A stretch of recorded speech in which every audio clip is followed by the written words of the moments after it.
부위에서 발현될 수 있는 건지 아니면 특정 부위에서 많이 발현되는 건지도 네. 궁금한데 최호정 의원님 실제로 어떤가요? 네, 이제 신경절을 침범해서 발현하는 게 대상포진이기 때문에 신경이 지나가는 곳이면 어디든지 발현을 할 수가 있습니다. 예를 들어서 제가 이제 임상에서 진료할 때 조심하는 부분이 몇 가지 있는데요. 한 가지는 옆구리가 아파서 오신 분들이 있어요. 이제 원장님 담 결린 것 같아요. 그래서 옆구리가 아파서 오신 분들에게는 제가 꼭 말씀을 여쭤봅니다. 이렇게 증상 같은 것도 여쭤보고 근육이나 이제 담 결린 것도 확인하지만은 피부의 병변을 꼭 확인을 하거든요. 혹시나 이제 대상포진인 경우가 있어서요. 근데 이제 피부 병변은 좀 나중에 생기기 때문에 옆구리 아픈 거 설명드리면서 혹시나 피부 병변이 생기면 대상포진일 가능성도 있습니다. 이렇게 말씀을 드리는 경우가 많고요.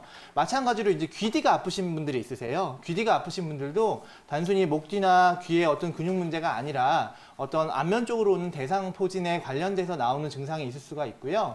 보통은 이제 흉부 아니면 얼굴 아니면 등, 허리 이런 부위가 좀 호발하는 부위입니다. 그래서 이제 이런 부위에 어떤 병변이 있다거나 하시면은 대상포진을 의심할 수가 있겠습니다. 네, 등부터 팔, 얼굴까지 이게 얼굴에 나타나면 굉장히 괴로울 것 같은데요. 그렇죠. 네, 그렇다면 원장님 조금 더 나아가서 이 대상포진 진행 단계는 어떻게 진행이 되는 건가요? 일단은 기본적으로요. 면역력 저하가 가장 기본 초기 단계입니다. 기운이 없고 면역력이 떨어졌을 때 이 수두 바이러스가 발현을 하게 되죠. 그렇게 하다 보면은 뭔가 이상한 감각 이상이 느껴지거나 아니면 통증이 발현하게 됩니다.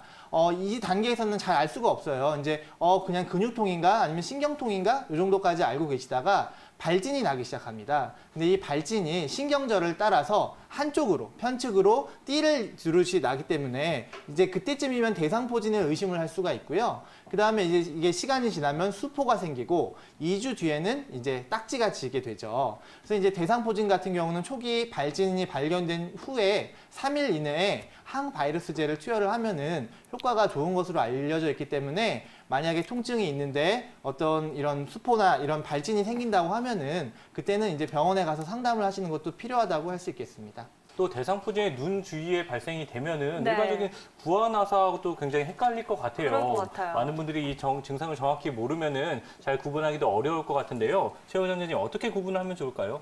네, 이제 환자분들이 이제 안면마비가 있을 때 거의 대부분은 이제 특발성 안면마비라 그래서 벨스 팔시. 그래서 이제 우리가 흔히 얘기하는 구안화사의 범주에 속합니다.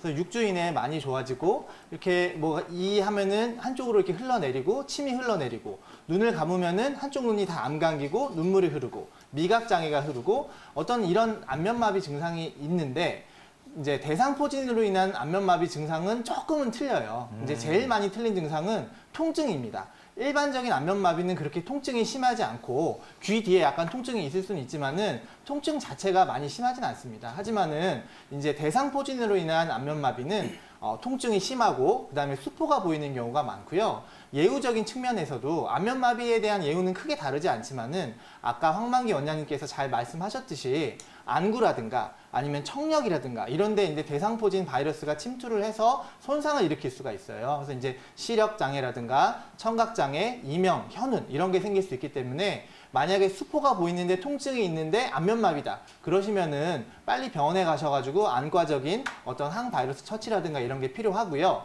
또 이제 뇌졸중, 어떤 뇌 경색이나 뇌 출혈로 인해서 한쪽 팔다리 힘이 빠지고 말이 어두워지고 하는 이제 분들이 계세요. 근데 그런 분들도 안면마비가 있는 경우가 많거든요. 그런 분들하고 안면마비, 그냥 특발성 안면마비의 차이는 이마주름을 보시면 됩니다. 우리 흔히 이마주름이 정상적으로 다 잡히면 더 좋은 거로 생각을 하는데 이 경우에는 반대입니다. 그냥 일반적인 특발성 안면마비인 경우는 한쪽이 이마주름이 잡히는데 한쪽은 안 잡히는 반면에 어떤 뇌졸중으로 인한 경우는 이마주름이 정상이에요. 이제 아래쪽으로만 이제 이상이 오거든요. 그런 경우는 이제 뇌졸중하고 감별될 수 있는 포인트니까 이렇게 보시면 될 것 같습니다.